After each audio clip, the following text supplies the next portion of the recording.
In October 2001, the vibrant and spirited 23-year-old Christine Frank, a student at the University of Central Florida, met a tragic end in her Orlando apartment. Despite the presence of vital DNA evidence at the crime scene, the investigation stagnated, plunging her family into a prolonged period of sorrow and uncertainty that lasted nearly 2 decades. However, a revolutionary application of genetic genealogy technology breathed new life into the case. After 17 arduous years, law enforcement finally apprehended a suspect who had managed to evade justice for far too long. Christine was born into a lively Italian family on Long Island, New York, where her formative years were enriched with love, laughter, and the cherished traditions of her ancestry.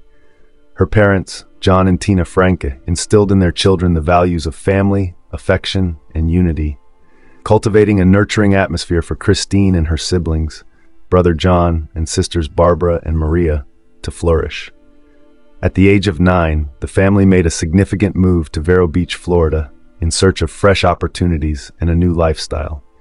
This transition marked a pivotal chapter in Christine's life, as she quickly embraced her new environment. The sun-kissed shores of Florida ignited her adventurous spirit, allowing her to explore the great outdoors. Her sister-in-law, Karen Frank, fondly reminisced, "She was a free spirit, unafraid to embrace new challenges. Whether it was surfing or riding a dirt bike, she was always the first to dive in. She truly loved life."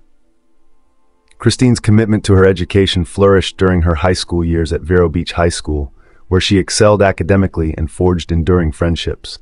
Her desire to uplift others, particularly children, blossomed as she matured, guiding her to pursue a degree in elementary education at the University of Central Florida. With graduation on the horizon, Christine was filled with hope and excitement for the future that awaited her. She was resolutely committed to her aspiration of becoming a teacher, eagerly anticipating the opportunity to effect positive change within her community.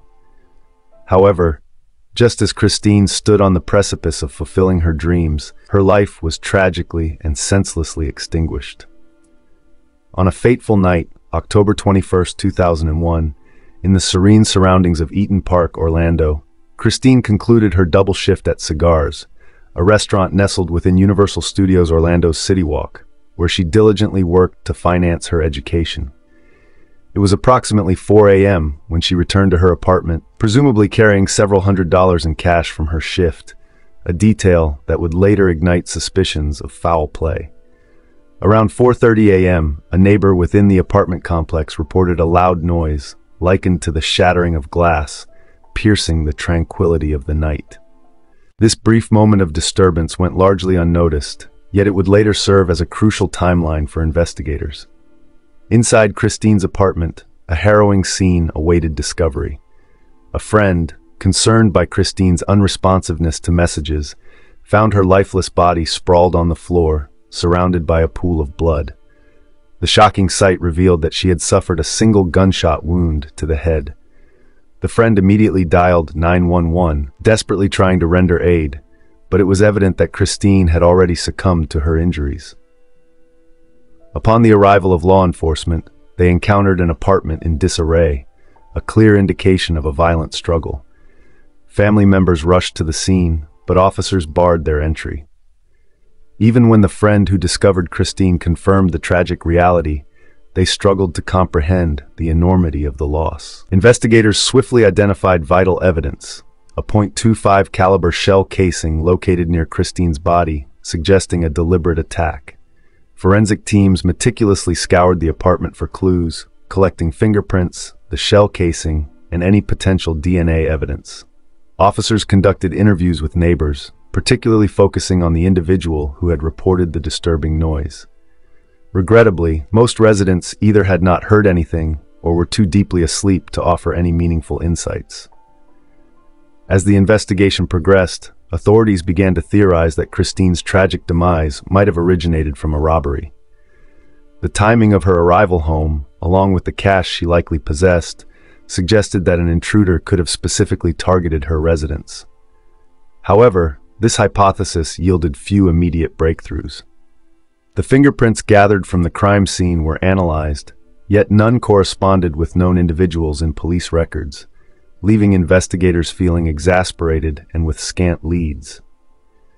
The examination of the bullet revealed it had been discharged from a .25 caliber handgun, a weapon easily concealable, but this information did little to assist in identifying a suspect. The DNA evidence collected at the scene was regarded as the most promising avenue for discovery. Investigators sent samples for analysis, hoping for a match in either local or national databases. Despite their diligent efforts, the investigation reached an impasse. Over the ensuing months, detectives chased every possible lead, interviewing numerous friends, family members, colleagues, and neighbors of Christine, while collecting DNA samples in the hope of finding a match. Unfortunately, none of the tests yielded positive results, and the case grew cold. For years, authorities continued to perform routine checks against national law enforcement DNA databases, but for over a decade, no matches emerged. The police appealed to the community, urging anyone with information to step forward, yet public interest gradually diminished and leads evaporated. Christine's mother reflected, "I was still in denial that it could be her, but it was. It was a hard time." For 15 long years, Christine's case remained unsolved, passing through the hands of various investigators as leads dwindled and frustration mounted. The initial detective assigned to the case was reassigned, and the following detectives chose to retire, resulting in minimal advancement in the investigation. By the time Detective Michael Fields took over the case in 2012, it appeared to be on a path toward perpetual obscurity. However, a significant development in another prominent case altered the course of events. In April 2018, California officials revealed that they had successfully identified the notorious Golden State Slayer through a groundbreaking genetic genealogy method. By inputting DNA from various crime scenes into a public database, GEmatch, which contains genetic profiles from users of platforms like 23andMe and Ancestry.com, they uncovered distant relatives of the suspect. This revelation motivated Detective Fields to adopt a similar strategy for Christine Frank's case. He reached out to Parabon Nanolabs, a Virginia-based firm renowned for its expertise in DNA analysis and genealogy. Parabon had recently begun collaborating with law enforcement agencies to identify unknown suspects through familial connections. The lab's leading genealogist, Cece Moore, along with her dedicated team, commenced their investigation. They uploaded the DNA evidence gathered from Christine's crime scene into GEmatch. Before long, they identified two cousins of the suspected offender, tracing their lineage back to a couple who had resided in Valdosta, Georgia. Yet, the endeavor proved to be quite complex. Detective Fields remarked, "This was not merely a family tree, it was a family forest."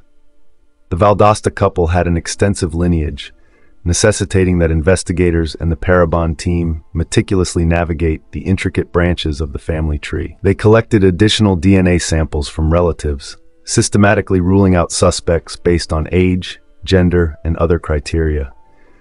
After meticulously examining over 100 family members, they successfully narrowed the potential suspects down to two brothers, both residing in Orlando, just a short distance from the police headquarters.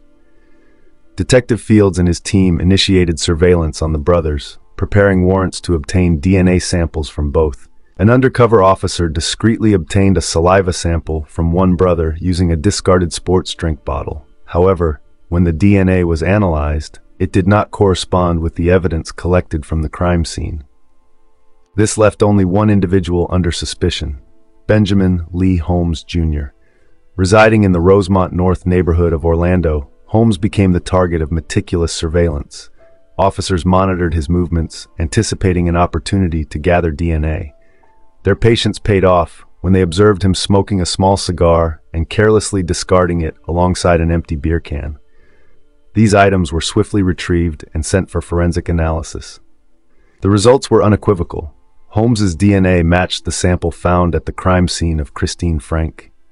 Holmes, a manager at a Wendy's in Orlando, had a criminal history primarily involving minor drug offenses, probation violations, and incidents of domestic violence. At the time of the crime, he lived in close proximity to Christine, and although a clear motive was never established, detectives theorized that the incident was a robbery driven by opportunity. In November 2018, Holmes was arrested and charged with the murder of Christine Frank. Despite his claims of innocence and his bewilderment over how his DNA was found at the scene, his arrest finally brought closure to a cold case that had plagued the Frank family for years. Detectives had previously approached Benjamin Holmes' parents, Benjamin Holmes Sr. and his wife, in search of DNA to resolve the case. While Mrs. Holmes consented to provide a sample, her husband declined without a court order. Later, Mrs. Holmes expressed remorse for her decision, revealing that had she been aware of the true nature of the detective's inquiry, investigating a potential violent crime within her family, she might have chosen differently. Christine's case ultimately offered a bittersweet resolution for her family, who had endured nearly 2 decades of uncertainty and sorrow, living with the lingering pain of her abrupt loss and the absence of justice. Tina Franke, Christine's mother, has been unwavering in her quest for justice, determined that her daughter's memory would not be lost to an unresolved tragedy. The recent developments brought her a mix of relief and astonishment. Honestly, I believed he was dead. He hadn't appeared for 17 years. This is truly a blessing for our family. We are immensely grateful for the efforts of the investigators, she expressed. Karen Frank shared, "We are a large Italian family, and we do everything together. It has been incredibly difficult not having her with us for the past 17 years. She noted that Christine's passing weighed heavily on their father, John Frank. It really broke him. He was never the same after that, she reflected. John passed away in November 2015, 3 years prior to the arrest of the man suspected of taking his daughter's life. Although Holmes never disclosed his motive or confessed to the crime, his conviction provided Christine's family with a sense of closure, knowing that justice had been served. Nevertheless, the absence of Christine continues to cast a shadow over their lives. She was a vibrant and compassionate young woman brimming with promise, and her family remains committed to preserving her legacy, hoping her story will inspire others to persist against injustice. On March 23, 2023, Holmes received a life sentence without the possibility of parole. During the proceedings, he proclaimed, "I am not the man or the person who took the life of Christine Frank. It hurts. Unfortunately, I am the man who was found guilty." Tina was taken aback by his statement. Present at the sentencing, she expressed her relief that justice had finally been achieved. "We have waited 22 years for this. If someone is wrongfully accused, I would never wish that upon anyone, but the evidence is irrefutable. DNA does not lie."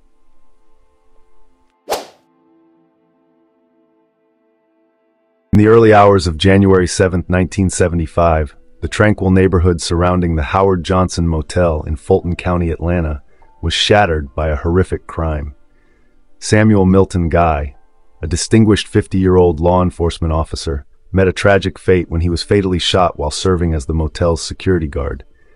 On that ill-fated night, he bravely confronted 2 men attempting to rob the cashier. In the ensuing struggle, one of the assailants shot him in both the shoulder and thigh.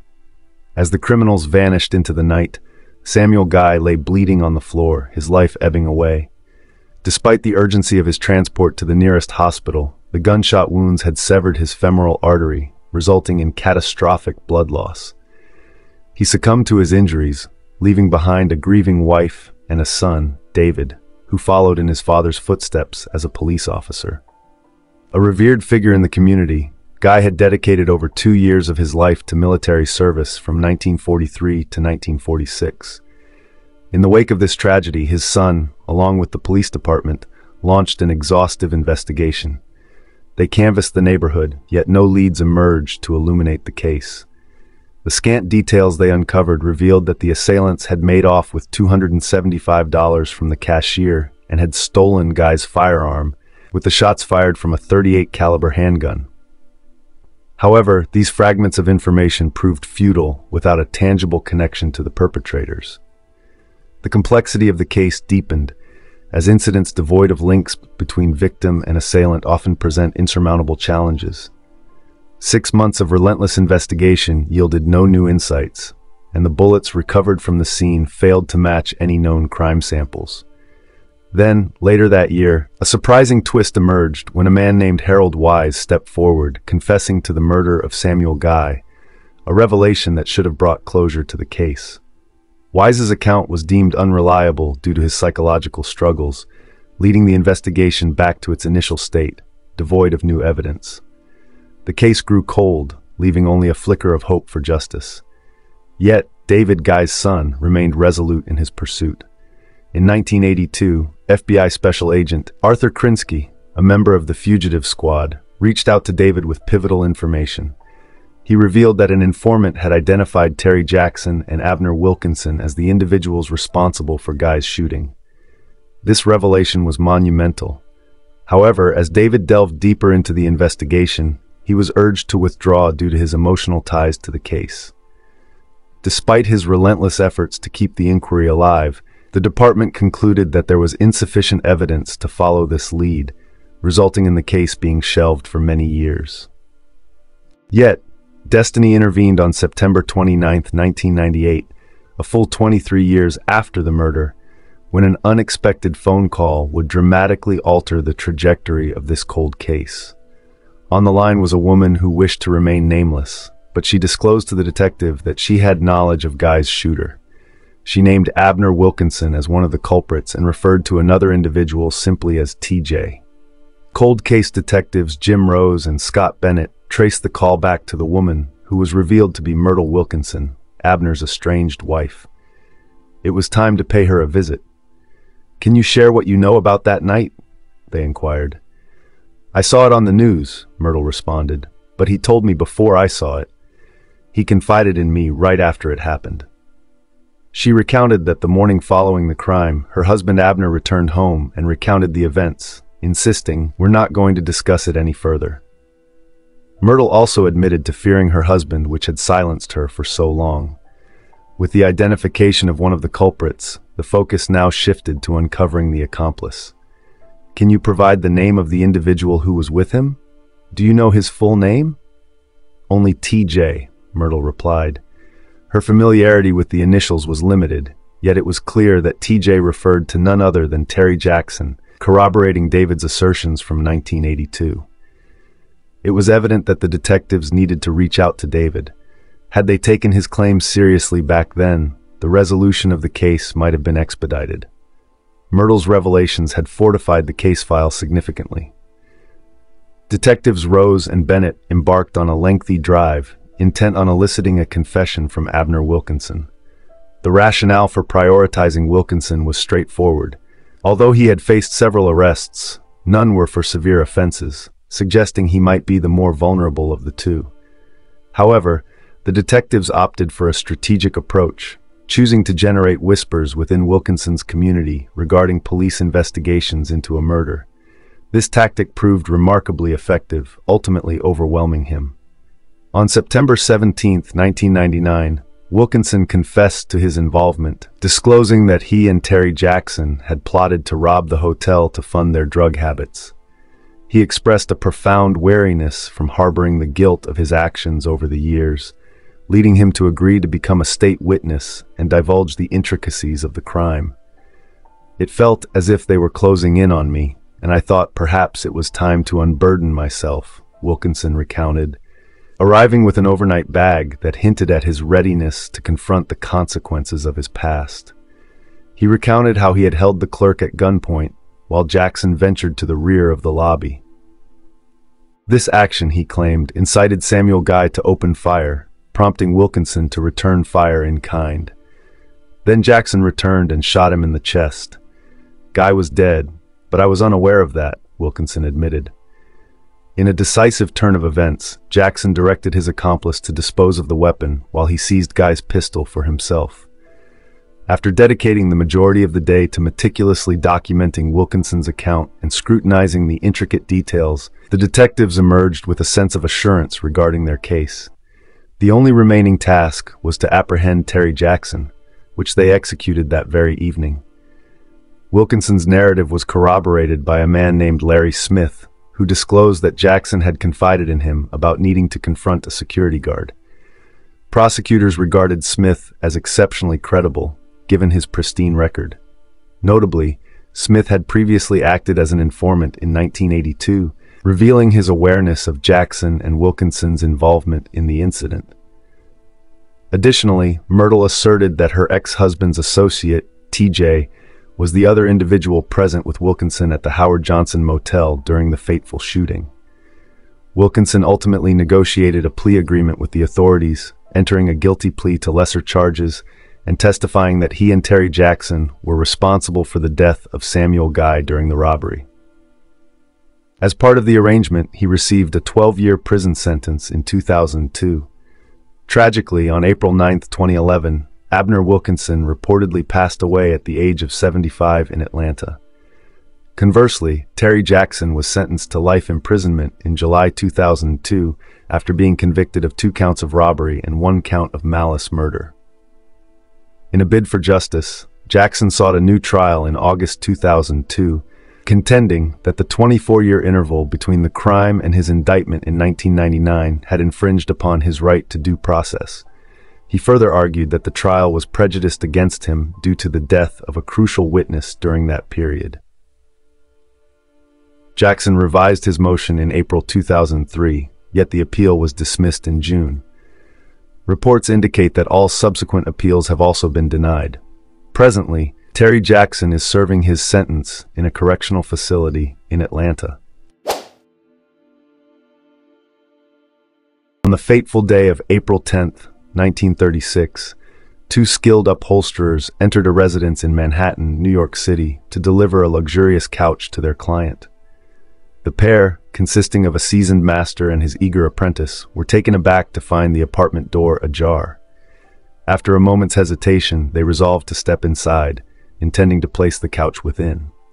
Unbeknownst to them, they had unwittingly crossed the threshold into a chilling crime scene, discovering the lifeless body of their client, Nancy Titterton, in the bathroom.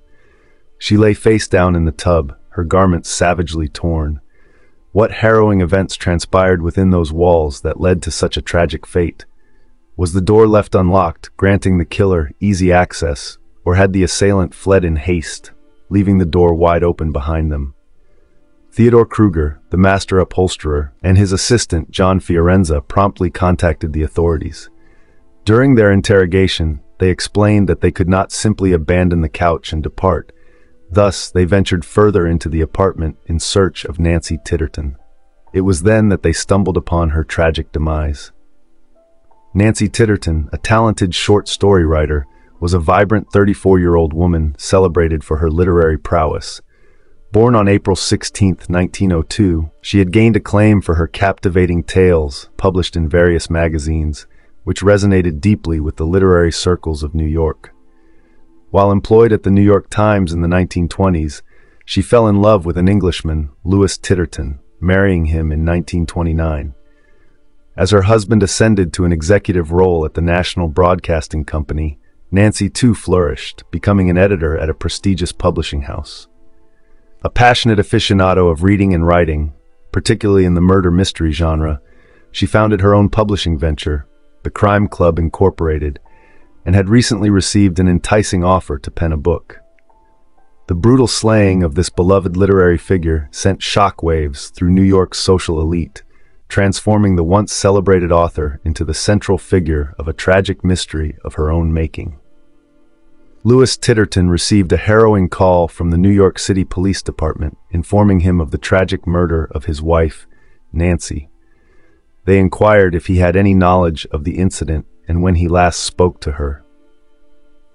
Louis vividly remembered that the morning had unfolded pleasantly as he departed for work around 8 a.m., and he had a brief conversation with Nancy at 9 a.m.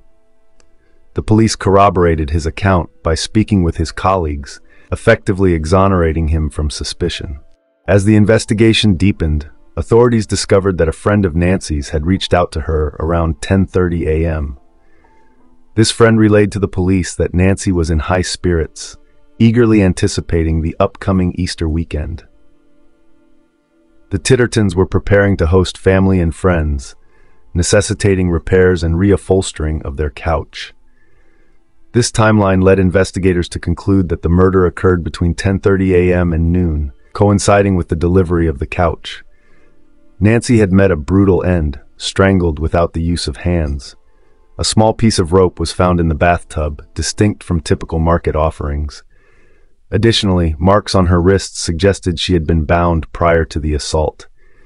The condition of her clothing and the injuries sustained indicated she had been attacked before her demise.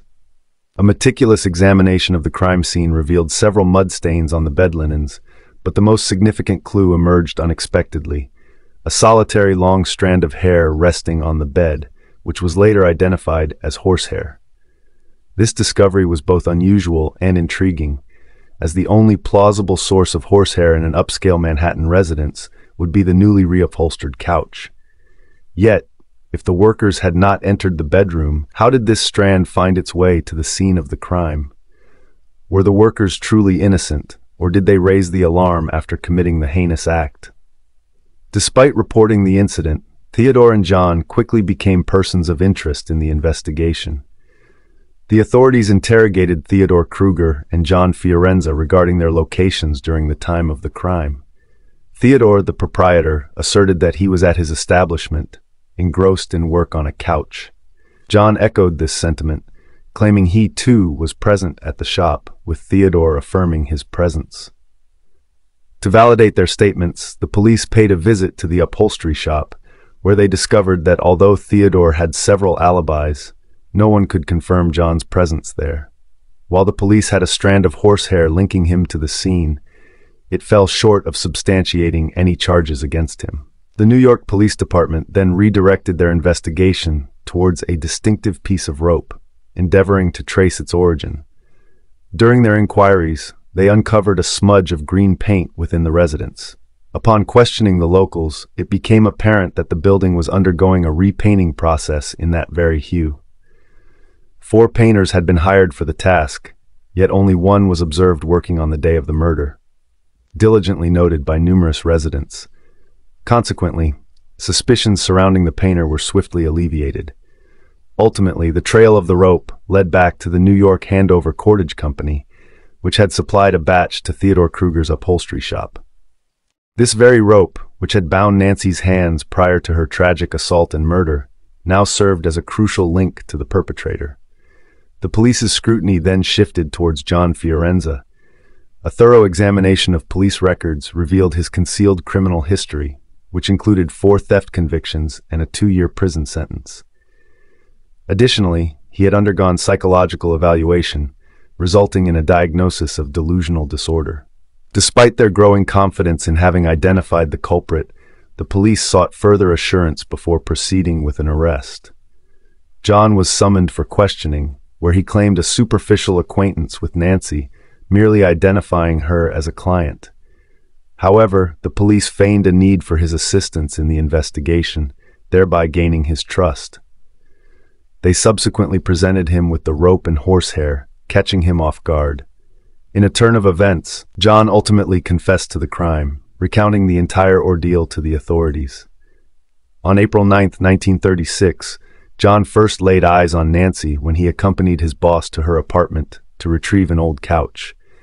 He described it as an instant connection, a love that struck him like lightning. The following day, he arrived at her residence under the pretense of needing additional measurements. In a moment of vulnerability, he professed his feelings, only to be met with a swift rejection. Enraged by her dismissal, John resolved to take her life, using the very pajamas she wore to strangle her. He believed he had meticulously erased any evidence of his crime, yet the rope left beneath her lifeless form ultimately led to his downfall. His act of feigning discovery of the body alongside his boss did little to exonerate him, as the horsehair clinging to his attire further implicated him. During the trial, John claimed insanity, but the jury remained unconvinced. On May 28, 1936, he was convicted of assault and first-degree murder, and after a brief incarceration, he faced execution by electrocution on January 22, 1937 at Sing Sing, New York. Nancy Titterton, a gifted and aspiring writer, was on the cusp of realizing her dreams of becoming a published novelist. She had established a new company and was immersed in her most significant project, all while cherishing her life with her devoted husband. Tragically, her life was cut short before her aspirations could flourish. Nevertheless, the mystery she left behind aided the authorities in unraveling the enigma of her own murder.